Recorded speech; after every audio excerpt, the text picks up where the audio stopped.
Hi, I'm Dr. Bertice Berry, and I want to tell you a story. Years ago, when I was teaching at the college level, I had a student who sat really far back in the classroom. He would kind of scoff at me, and from time to time, he'd raise his hand, but it was usually just to ask, "How do you know? How do you know?" And most days I would say, "'Cause I'm the one holding the chalk." His question, I learned later on, was steeped in his belief that I was less than.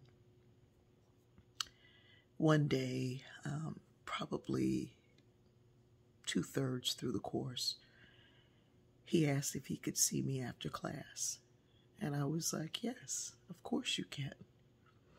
And there were always people milling about and asking questions and discussing things. And he waited until everybody was gone.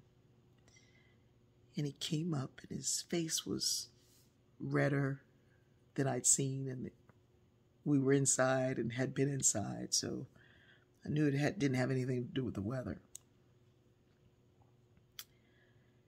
I had gotten to the section in this intro to sociology course where it was talking about race and racism and the systemic nature of racism. I had been teaching that it's systemic, it's in every part of our system, and that the agencies of socialization that were supposed to teach us the truth had failed to do so. That our family, our church, our sports, our fashion and beauty, that our government, that our laws, that all of these agencies that were supposed to teach us something else hadn't done so.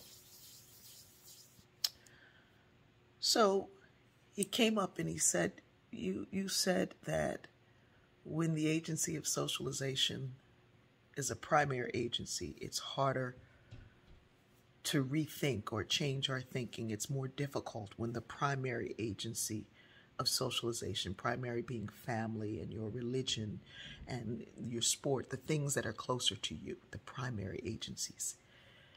He said, "Well, my family is very racist, and I didn't realize it until I was in your class. And I didn't realize how wrong it was until I was in your class.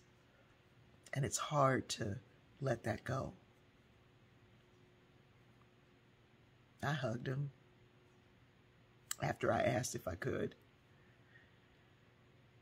And I told him to sit down. And I looked at him and said, "Did your family teach you not to drink, smoke, or sleep around?"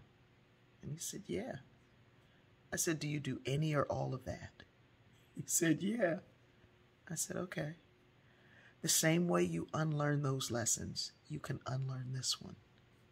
It's going to be important for the rest of your life." I said, "But here's the thing.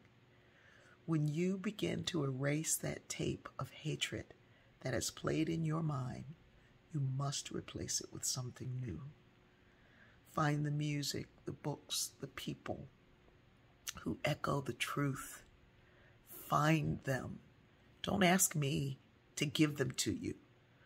It's in the finding that erases the old tapes." He nodded and said, "I get it."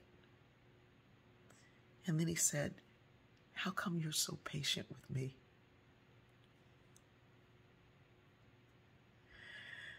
I smiled and said, "That's a lesson for another day. I love you."